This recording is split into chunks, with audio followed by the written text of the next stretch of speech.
우리 하나님 말씀 보도록 하겠습니다. 하나님 말씀 신명기 16장입니다. 구약 성경 신명기 16장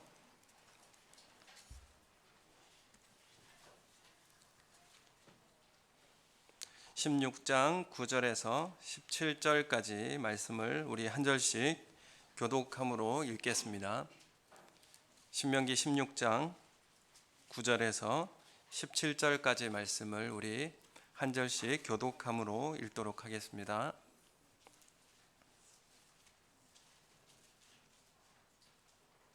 일곱 줄을 셀지니 곡식의 낫을 대는 첫날부터 일곱 줄을 세어 내 하나님 여호와 앞에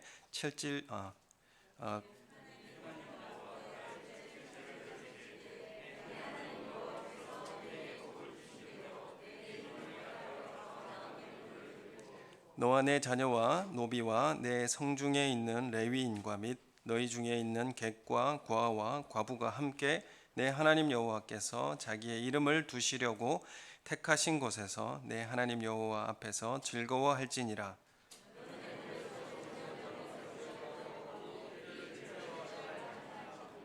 너희 타작마당과 포도주 틀에 소출을 거두어 들인 후에 이레 동안 초막절을 지킬 것이요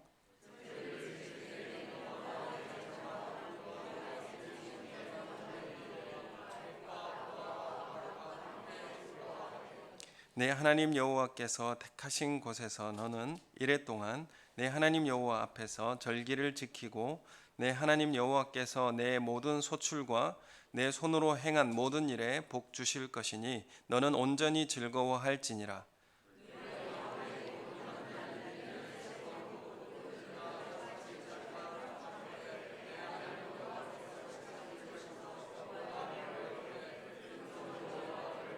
같이 읽겠습니다. 각 사람이 내 하나님 여호와께서 주신 복을 따라 그 힘대로 드릴지니라. 아멘. 반갑습니다. 우리 앞뒤 좌우에 계신 분하고 인사하겠습니다. 사랑합니다. 축복합니다. 감사합니다. 오셔서 환영합니다. 우리 인터넷으로 예배를 함께 참여하고 계시는 우리 모든 분들께 하나님의 은혜와 감사가 함께 임하기를 예수님의 이름으로 소원합니다. 우리가 오늘 맥주 감사절을 지키고 있습니다. 여러 가지 코로나의 문제 때문에 제한도 있을 수 있겠지만 우리가 이제 끊을 수 없는 것이 있습니다. 오늘 이 맥주 감사절은 어떤 의미로 우리가 지키게 되는가, 이것을 의미를 생각해 보는 것이 중요합니다. 6월절 이후에 50일째 되는 날을 지키는 절기가 맥주절입니다. 왜 맥추라고 했을까요?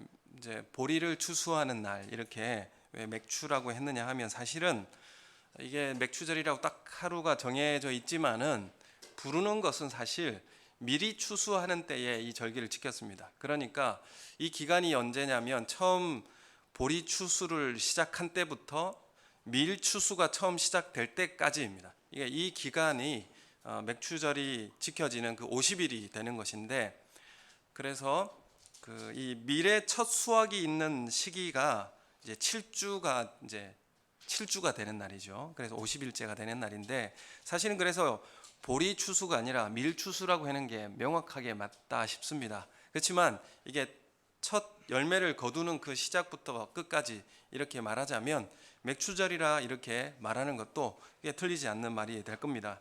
그래서 하나님은 하나님을 믿는 모든 백성들에게 명령하셨어요. 뭐라고 명령하셨냐 하면 3대 절기, 감사절을 지키라고 명령을 하고 있습니다.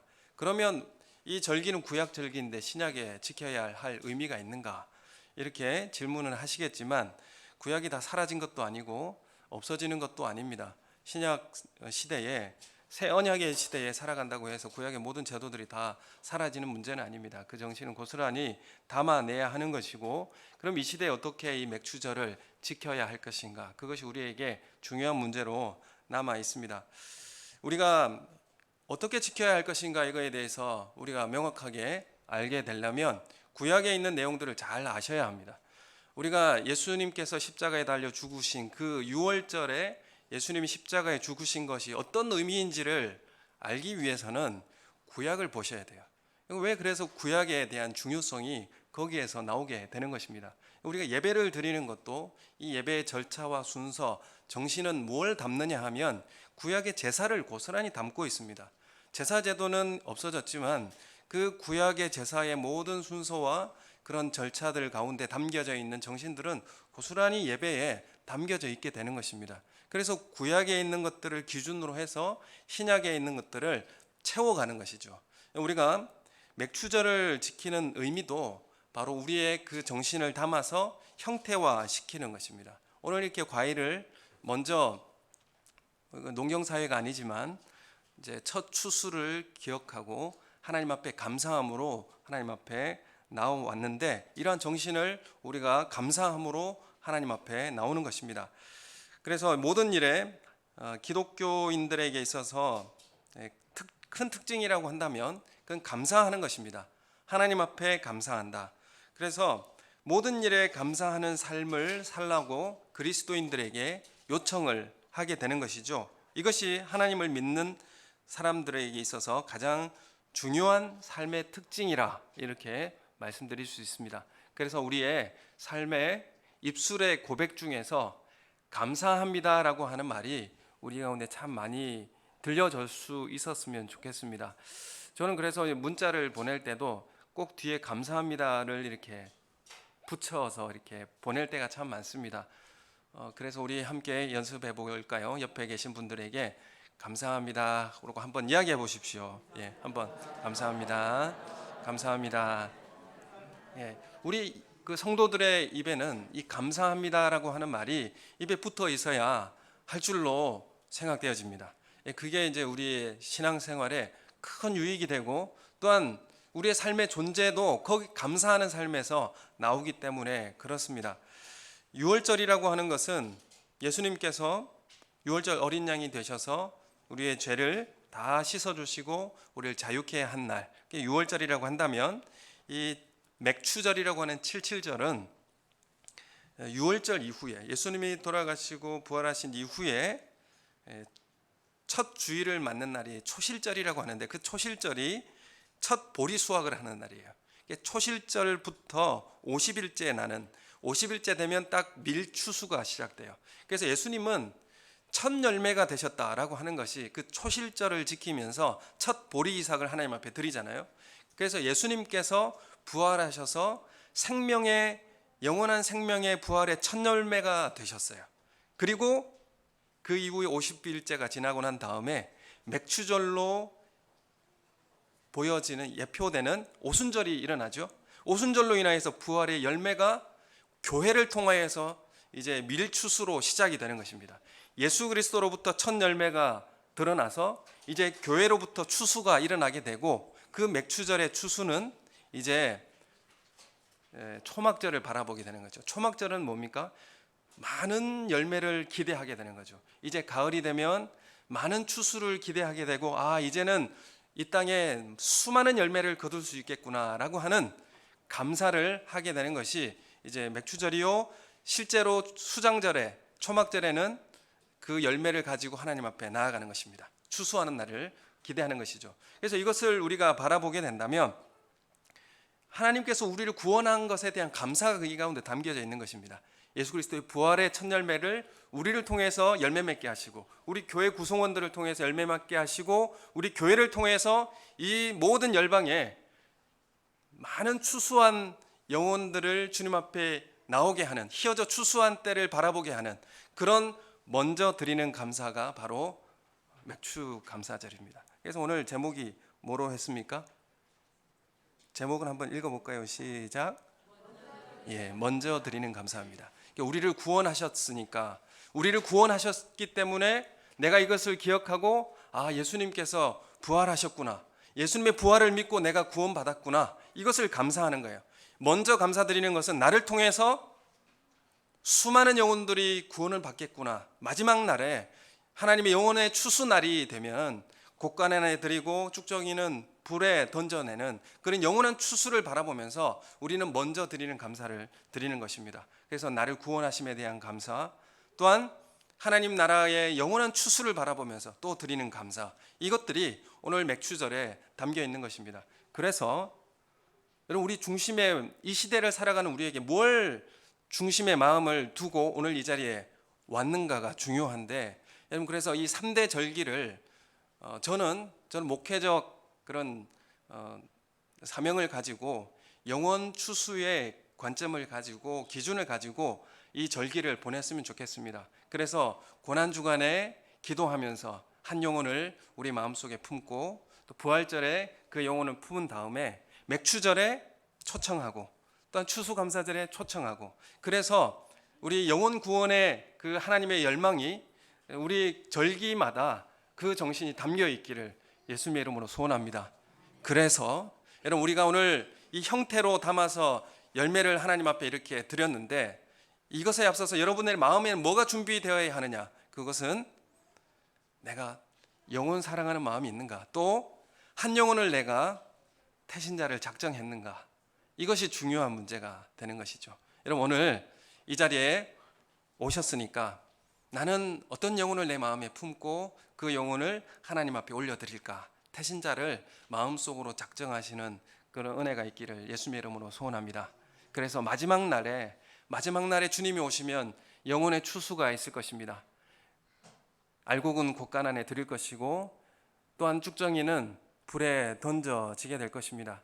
이 마지막 날에 영원한 추수를 바라보면서 먼저 감사하는 은혜, 그리고 그 영혼을 우리 가운데 품고 하나님 앞에 올려드리는 그런 감사의 제사가 오늘 드려지기를 예수님의 이름으로 축원합니다. 여러분 이 맥추절은 교회가 탄생한 생일이라고 이렇게 말씀드릴 수 있습니다. 또한 하나님의 백성이 이스라엘이라고 하는 국가가 세워지는 날이라고도 볼 수 있습니다. 그리고 교회가 탄생하는 생일이라 이렇게 이야기할 수도 있습니다. 왜냐하면 시내산에서 이 맥추절이라고 하는 오순절의 사건은 시내산에 하나님께서 임하셔서 언약을 체결하시고, 사실 그 전부터 이스라엘이 나라가 없었지 않습니까? 애굽에서 포로가 아니죠, 종살이를 그렇게 살았죠. 나라가 없었습니다. 그렇지만 하나님께서 전적으로 이끌어내셔서 그곳에서 언약을 체결하시고, 그 언약을 체결하시면서 너는 이제 내 것이다 이렇게 말씀하셨어요. 그때 그 이스라엘은 이 이야기가 어떤 의미인지 알았습니다. 이 이야기가 어떤 의미냐 하면, 그들은 종의 삶을 살았기 때문에 누구의 소유였냐면 애굽의 소유였어요. 애굽의 종이었습니다. 그래서 애굽의 소유였던 걸로 알고 있었는데, 하나님께서 부르시고 하나님 뭐라고 말씀하시냐면 이제 넌 내 것이다. 이 말을 이스라엘은 알아들었습니다. 어떻게 알아들었겠습니까? 아, 내가 하나님의 종이구나 이렇게 알아들었어요. 그러니까 하나님의 백성이다 이렇게 알아들었습니다. 그리고 언약을 체결했어요. 하나님의 백성이면 이거는 이러한 삶의 스타일을 가지고 살아야 한다라고 십계명은 말씀해 주신 거예요. 이것은 지키면 죽고 안 지키면 복 받고, 반대로 이야기했습니까? 네. 그런 문제로 십계명 주신 게 아니에요. 여기에는 오해를 하지 마시고, 이 십계명과 율법은 네가 지키면 살고 안 지키면 죽일 거야 이렇게 하면서 주신 게 아니에요. 이 말씀은 왜 주셨냐 하면, 그 율법과 십계명에는 뭐가 담겨 있냐면 하나님의 성품이 담겨 있습니다. 그리고 하나님의 백성의 이미지, 아름다움이 담겨 있어요. 그래서 이 말씀을 잘 지키면 하나님의 성품이 드러나게 되고요, 이 말씀을 잘 지키면 세상 나라보다 굉장히 고급스러운 나라가 됩니다. 그렇기 때문에 하나님의 백성이라고 한다면 이런 하나님의 성품이 드러날 수 있도록, 하나님의 삶의 그런 그 이미지가 드러날 수 있도록 말씀을 지켜야 된다. 자세히 보십시오. 율법을 자세히 들여다보시면 이웃을 어떻게 사랑해야 될지가 세세하게 담겨 있습니다. 그리고 어떤 마음 자세를 가지고 살아야 할지가 율법과 십계명에 고스란히 담겨져 있어요. 그래서 우리의 주인은 누구인가? 하나님, 아버지. 우리에겐 아버지가 있고 주인이 계시다. 그런 삶을 살아가게 하시고, 또한 이웃에게는 어떤 하나님의 성품이 드러나게 하실지를 우리를 사용해서 그들에게 하나님의 성품을 드러나게 하셨다 해서 우리가 제사장이 되는 것입니다. 그래서 이스라엘이 제사장 나라가 되는 거예요. 이게 사명이라는 것이죠. 그래서 우리 교회가 어떤 삶을 살아야 되느냐 하면, 우리로 하나님 부르신 하나님의 백성답게 삶의 스타일을 사셔야 돼요. 그게 이제 주님이 우리에게 주신 말씀입니다.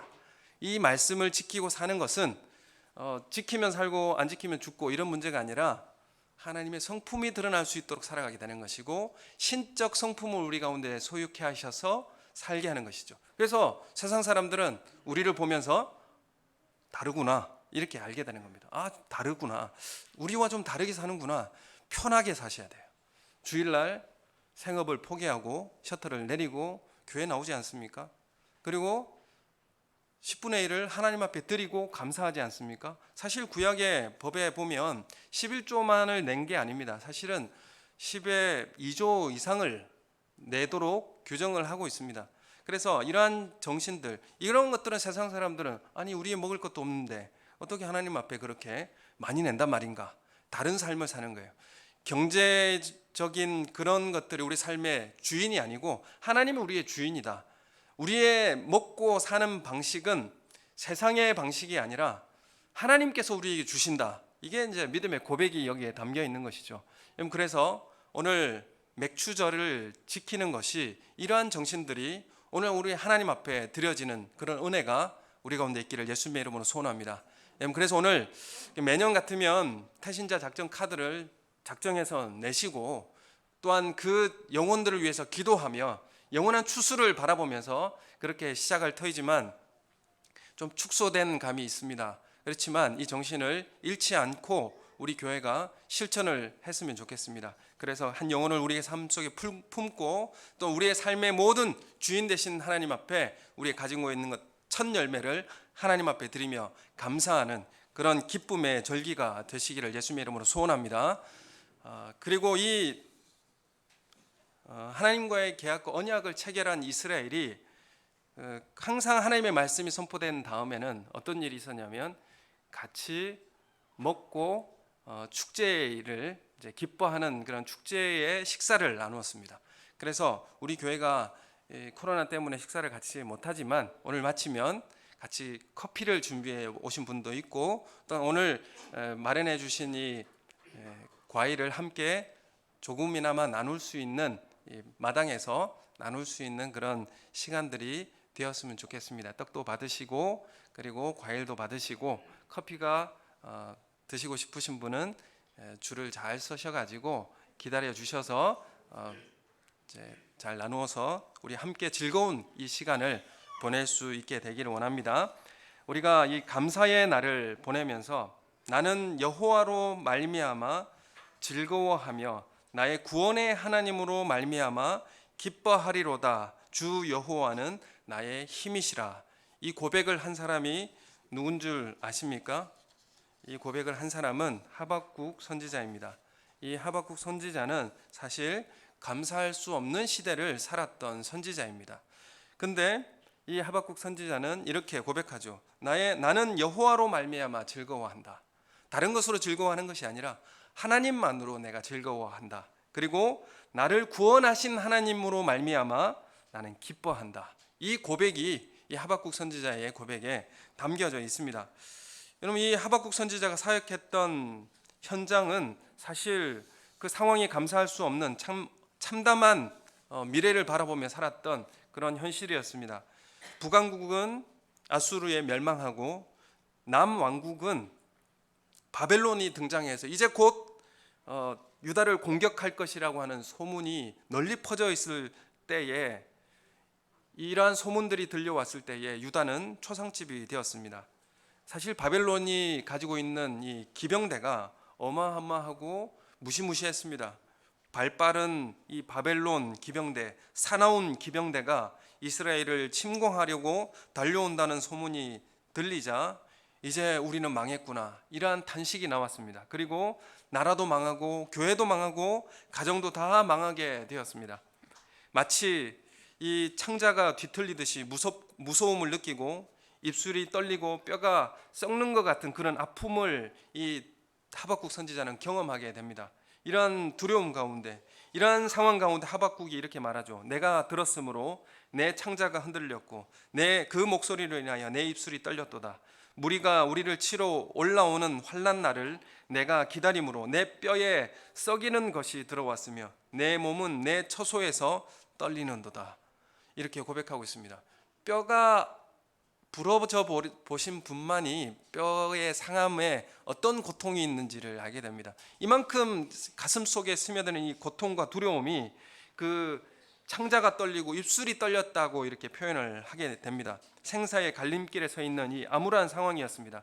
이러한 답답한 상황은 하박국에게 이렇게 탄식하게 됩니다. 우리가 잘 알고 있는 내용, 무화과 나무가 무성치 못하고 포도나무에 열매도 없고 감람나무에 소출도 없고 밭에 식물이 없고 우리의 양이 없으며 외양간에 소도 없다. 이 짧은 구절에 없다라는 말이 6번이나 반복되고 등장합니다. 우리에게 없고 이것도 없고 저것도 없고 없다, 이렇게 고백을 하고 있습니다. 이런 캄캄한 인생의 삶 가운데 이어지는 구절에 하박국은 이렇게 노래합니다. 오늘 앞서 말씀드렸듯이 나는 여호와로 말미암아 즐거워하며 나의 구원의 하나님으로 말미암아 기뻐하리로다. 주 여호와는 나의 힘이시라. 이렇게 고백하고 있습니다.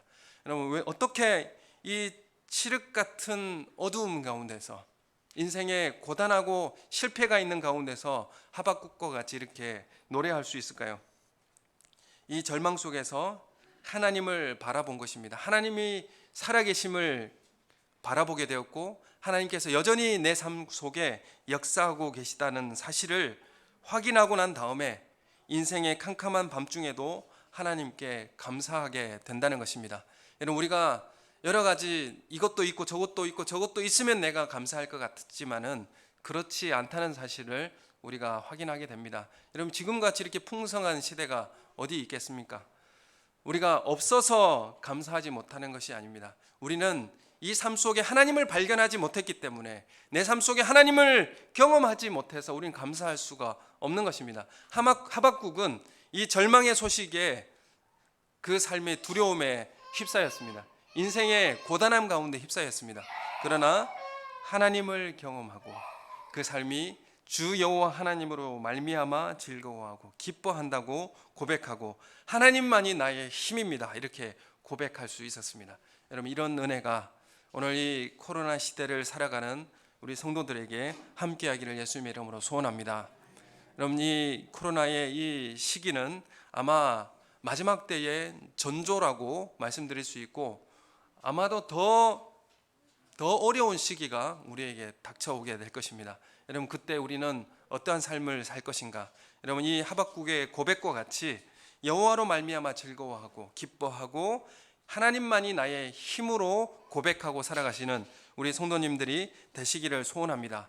이 하박국은 우리 잘 읽어보시면 알겠지만 1장에 보면 기도합니다. 하나님 앞에 기도하는데 사실 이게 기도가 아니라 감사의 기도도 아니었습니다. 하박국은 어떻게 했냐면 원망했습니다. 항변했습니다. 하나님, 어떻게 이렇게 할 수가 있습니까? 하나님, 우리에게 어떻게 이렇게 할 수 있습니까? 우리 이렇게 잘 살아왔고 하나님의 믿는 백성이라고 하는데 왜 우리 민족이 이렇게 되어야 됩니까? 이러한 항변으로 하나님 앞에 기도했어요.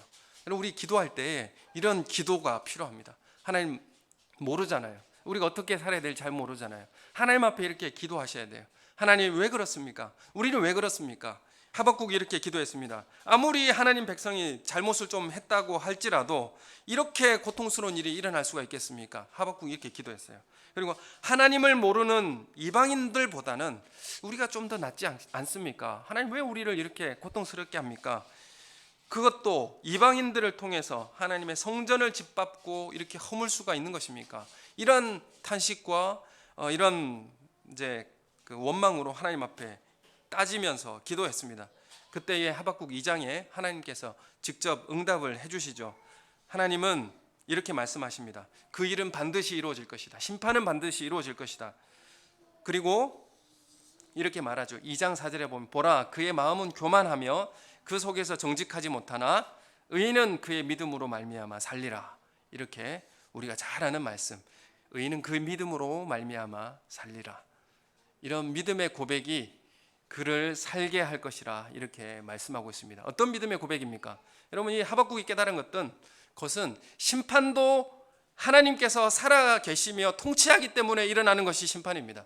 여러분, 이게 마지막 때가 우리 고통스럽게 주어지는 것도 하나님께서 예언의 모든 말씀이 살아 계시고 역사하시기 때문에 이루어지는 것들입니다.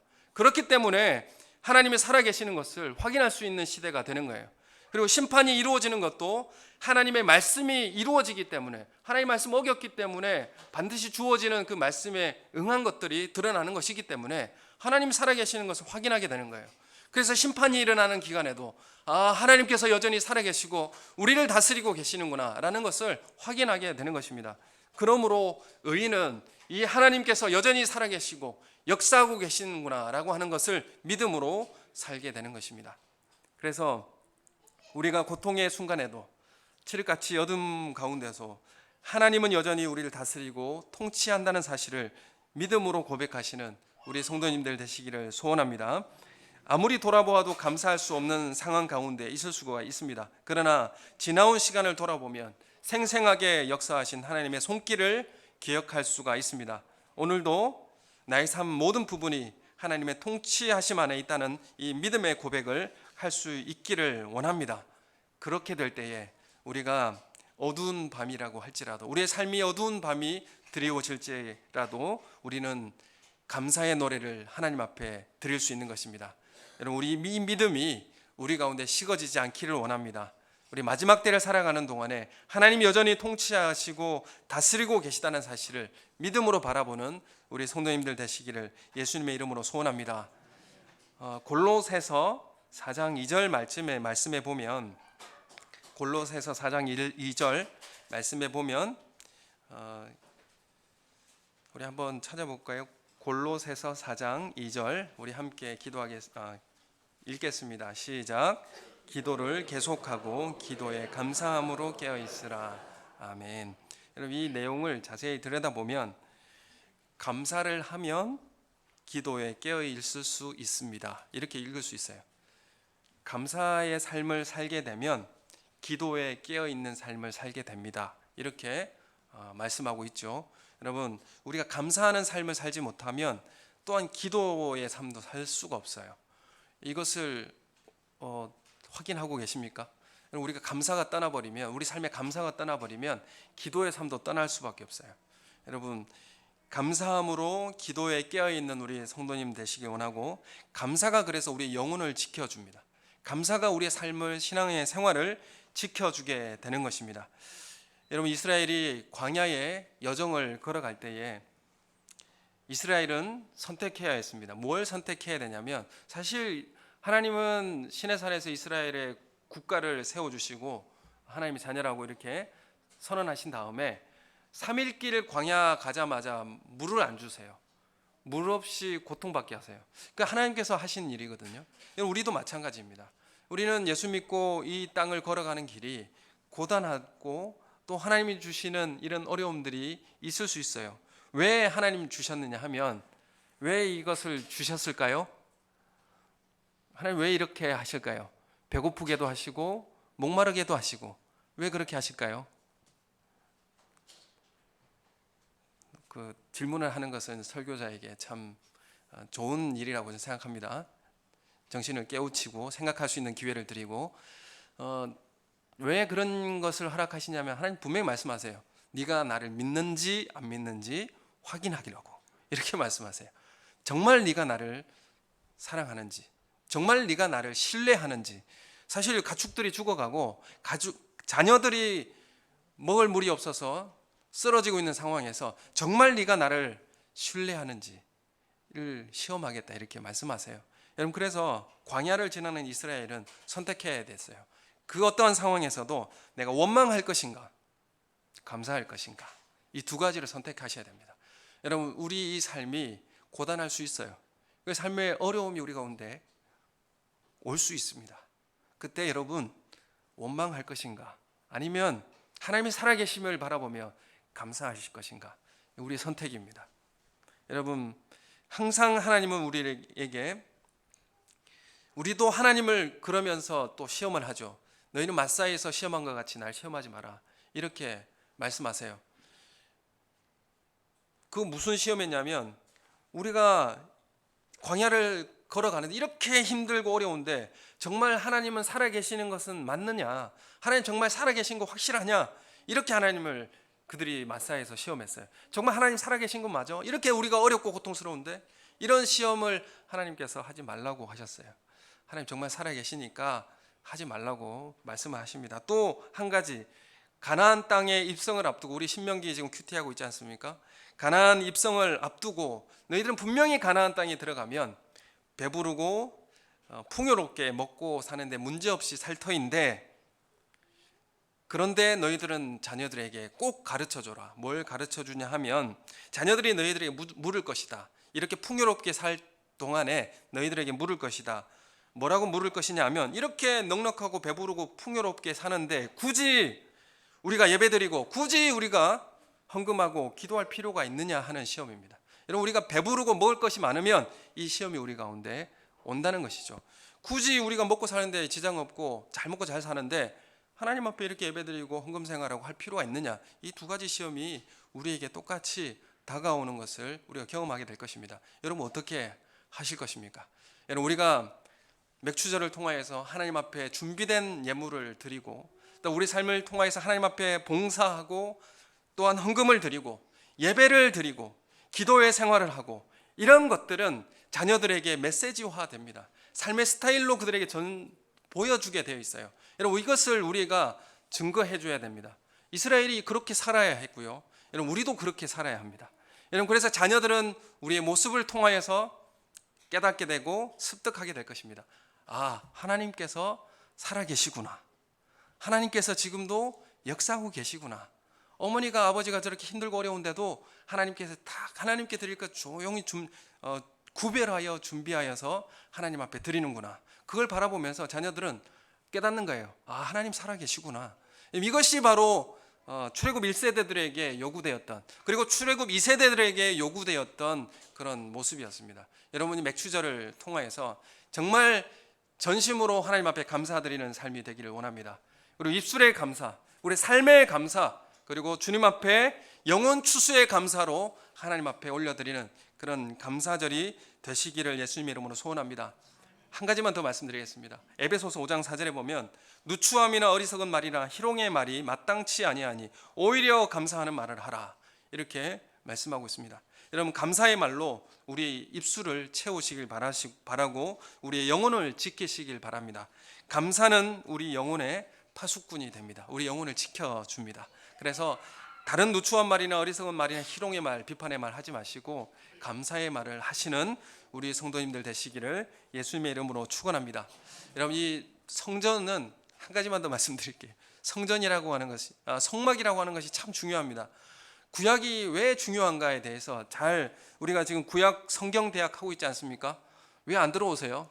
그 시간이 2시 반이기도 하고 그래서 졸리기도 하고 그렇습니다. 그래서 최대한 제가 재밌게 해보려고 노력하지만 잘 안 되지만, 여러분, 구약을 배우시고 읽으셔야 여러분 신약이 어떻게 살아야 될지 알지요. 여러분, 우리가 내 생각과 내 지식으로 할 수 있는 문제가 아니잖아요. 여러분, 죄의 문제는 어떻게 해결받습니까? 죄의 문제는 어떻게 해결해야 됩니까? 하나님께서 용서해 주지 않으면 죄의 문제 해결할 수 없어요. 절적으로 그렇습니다. 죄의 문제를 어떻게 내 스스로 해결할 수 있습니까? 해결할 수 없습니다. 죄의 문제는 하나님께서만 용서해야만이 해결할 수 있어요. 그걸 위해서 뭘 마련해 주셨어요? 제사제도 만들어 주셨어요. 제사제도를 통해서 죄 지은 사람 나오라고 말씀하셨어요. 그 죄의 문제 해결해 주려고 하나님께서 우리를 부르신 거예요. 여러분, 이 제사의 제도는 없어졌지만 제사의 정신은 어떻게 남아 있습니까? 예배의 자리에 남아 있습니다.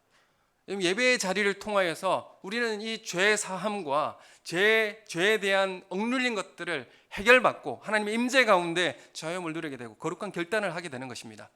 그게 바로 예배예요.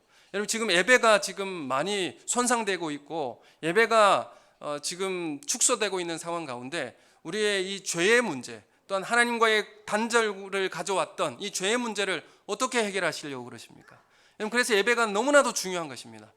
왜 중요한가 하면 신의 산에서 하나님께서 말씀을 선포하실 때 불꽃 같은 말씀으로 화염과 불길 가운데 임하셨어요. 그리고 자욱한 구름으로 임하여 주셨습니다. 그 모습을 그대로 어디에 모습을 축소시켜서 보여주고 있느냐 하면 성막을 만들어 주셔서 그 신의 산에서 하나님께서 말씀하시고 그 위엄 가운데 말씀하시는 것을, 함께 하시는 것을 성막에 모형화해서 낮에는 무슨 기둥이에요? 구름 기둥, 밤에는요 불기둥, 화염으로 그렇게 보여주셨어요. 그 모습이 지금 어디에 있습니까? 여기에 있는 거예요. 하나님의 불꽃 같은 말씀이 선포되고 또 하나님의 구름과 같은 임재가 어디에 있습니까? 공동체가 하나님 앞에 나와 예배하는 자리에 함께 있는 것입니다. 여러분, 그래서 우리는 예배의 자리를 사모하고 예배의 자리가 그토록 중요한 이유가 바로 거기에 있습니다. 여러분, 어떻게 우리의 편리와 또 우리의 안락을 추구하며 우리의 생각으로 살아가면 이 죄의 문제는 어떻게 해결하는 것입니까? 여러분, 그래서 우리가 하나님 앞에 감사함으로, 그리고 하나님께서 원하시는 그 뜻에 따라서 하나님 앞에 철저히 주의 말씀에 순종하며 살아가는 그런 은혜가 있기를 원합니다. 이것은 다 우리를 위한 하나님의 계획이고 하나님의 설계도입니다. 이 절기를 지키면서 하나님의 우리를 향한 뜻을 깨닫고 우리의 교회의 사명을 깨닫게 되어지는 그런 은혜가 이 절기 가운데도 담겨져 있습니다. 이런 모든 은혜가 우리 모든 성도님 가운데 함께하기를 예수님의 이름으로 축원합니다. 우리 함께 기도하겠습니다. 하나님, 오늘 맥주 감사절을 하나님 앞에 올려드리며 한 영혼을 사랑하고 우리 마음속에 품고 첫 열매를 하나님 앞에 올려드림으로 그 주님의 부활의 첫 열매 되심에 그런 열매를 우리 교회가 받고 또 하나님 앞에 나아가게 됨을 감사를 드리옵고, 또한 우리의 감사의 삶을 떠나지 않고 온전히 광야의 삶을 살면서 하나님의 온전한 뜻이 우리의 사명이 이루어지는 교회가 될 수 있도록 인도해 달라고 우리 다시 함께 한 목소리로 기도하겠습니다. 하나님 아버지, 은혜를 감사합니다. 우리를 부르시고 하나님의 영원한 구원의 장중에 붙들리게 하여 주시니 은혜를 감사합니다. 하나님 아버지, 전심으로 하나님의 나라와 온전한 은혜가 우리 가운데 드러나게 하여 주시옵고, 하나님 한 영혼을 사랑함으로 우리가 태신자를 작정하고 또한 영혼의 구원을 위하여서 우리의 삶을 주님의 말씀 앞에 거룩하게 구별되게 살아가는 삶이 되게 해주시며 우리 입술의 고백이 감사로 채워지게 해주시며 하나님께서 우리에게 수요하신 영혼의 구원의 역사를 감사함으로 주님 앞에 나오게 되어지는 귀한 역사가 있게 하여 주시옵소서. 오늘 드린 모든 손길 가운데 하나님 축복하여 주시고 삶의 터전 가운데 하나님의 살아계심을 경험하고 믿는 동행하는 그런 삶이 되게 하여 주시옵소서. 감사함을 드리옵고 예수님 이름으로 기도드립니다. 아멘.